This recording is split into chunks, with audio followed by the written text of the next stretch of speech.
हमारे घरों में ये जो चक्की चलाने का काम माताएं करती रही हैं, मैंने इन माताओं पर एक छोटा सा रिसर्च अभी पिछले साल पूरा किया। मेरे एक दोस्त हैं, आयुर्वेद के चिकित्सक हैं, उनके साथ मिलकर, वो गांव में रहते हैं। तो मैंने कहा आप गांव की कुछ महिलाओं पर अध्ययन करिए कि जो चक्की चलाती हैं, इनके बारे में जरा पता करिए, और जो चक्की नहीं चलाती पिसा हुआ आटा लाती हैं। तो उन्होंने कहा जो चक्की चलाने वाली माताएं हैं, उनके गांव में 90 माताएं हैं, किसी को भी सिजेरियन डिलीवरी नहीं हुई है। चक्की चलाने वाली माताओं के पैरों में दर्द नहीं है, चक्की चलाने वाली माताओं को कभी भी कंधा नहीं दुख रहा है, गर्दन नहीं दुख रही है, नींद अच्छी आ रही है, डायबिटीज नहीं है, हाइपरटेंशन नहीं है, ब्लड प्रेशर नहीं बढ़ा है, 48-50 बीमारियां नहीं है। और जो माताएं पिसा हुआ आटा ला रही हैं, कैप्टन कुक, आईटीसी का, उनके घरों में डायबिटीज भी है, अर्थराइटिस भी है, हाइपरटेंशन भी है, ये भी है वो। तो मैंने वो वैद्य जी को कहा कि आप क्या मानते हैं ये जो चक्की चलाने वाली माताएं, ये ऐसा क्या विशेष काम कर रही हैं? तो उन्होंने मुझे समझाया, वो मेरे भी समझ में आया, आपको भी समझ। हम जब चक्की चलाते हैं तो एक दिन चला के देखिए तो आपको समझ में आए। सबसे ज्यादा दबाव पेट पे पड़ता है, हाथ पे इतना नहीं है, पेट पे दबाव है। और मां के पेट में एक एक्स्ट्रा ऑर्गन है जो पिता के पेट में नहीं है, जिसको गर्भाशय कहते हैं। ये गर्भाशय आपके पेट के बिल्कुल बीचों बीच हिस्से में, चक्की चलाते समय सबसे ज्यादा जोर वहीं है। और गर्भाशय के बारे में आयुर्वेद के सारे रिसर्च और आधुनिक विज्ञान के सारे रिसर्च ये कहते हैं कि ये गर्भाशय के आसपास के एरिया में जितना हलन चलन हो उतनी इसकी फ्लेक्सिबिलिटी है। फ्लेक्सिबिलिटी माने मुलायमियत, अंग्रेजी शायद आप समझ जाएंगे, फ्लेक्सिबिलिटी, मुलायमियत।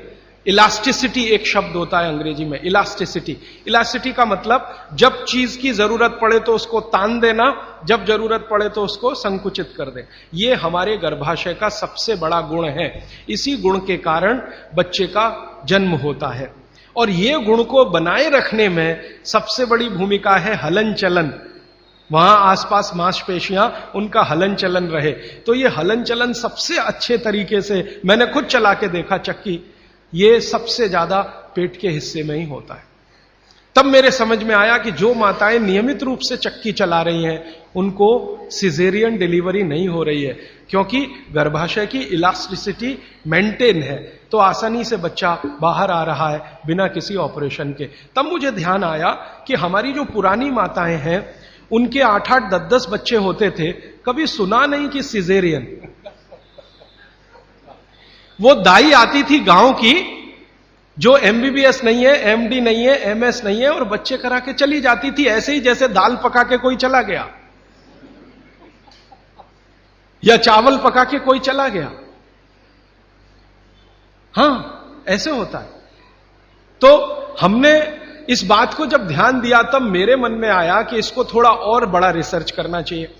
तो इसी चेन्नई में मेरे एक मित्र हैं, उनकी पत्नी और वो मिलके 15-16 साल से इसी विषय पे काम कर रहे हैं कि बच्चे को बिना किसी डॉक्टर की मदद के या सीजर ऑपरेशन के बाहर कैसे लाया जाए। तो उनका 15-16 साल का रिसर्च ये कहता है कि ये सिर्फ चक्की की मदद से ही हो सकता है। और आयुर्वेद तो यहां तक कहता है कि मां का गर्भ 7वें महीने तक चक्की चलाने की अनुमति देता है। मां को 7वें महीने तक चक्की चलवाई जा सकती है, 8वें महीने में नहीं, फिर उसको बंद कर देना अच्छा है। और उतने 7 महीने की चक्की आपके लिए पर्याप्त है कि वो बच्चा बिना सीजर के हो। और जो बच्चे बिना सीजर के हैं उनके जीवन को आप देख लें, और जो सिजेरियन है उनके जीवन को देख लें, जमीन आसमान का अंतर है। सीजर बच्चे ज्यादा बीमार हैं, समय समय पे बीमारियां हैं। जो बिना सीजर हैं वो सब स्वस्थ हैं, दुरुस्त हैं, तंदुरुस्त हैं। ब्रेन का डेवलपमेंट भी उनका अच्छा है, लॉजिक को डेवलप करने की कैपेसिटी, कल्पनाशीलता उनमें दूसरे बच्चों से ज्यादा है। तो भागवत जी का सूत्र है कि खाना बना तो 48 मिनट में खाएं, और खाना बनाने वाली जो वस्तुएं हैं जिनमें सबसे महत्वपूर्ण है आटा, गेहूं का आटा 15 दिन से ज्यादा पुराना ना खाएं, जवारी, बाजरी और मक्की का आटा 7 दिन से पुराना ना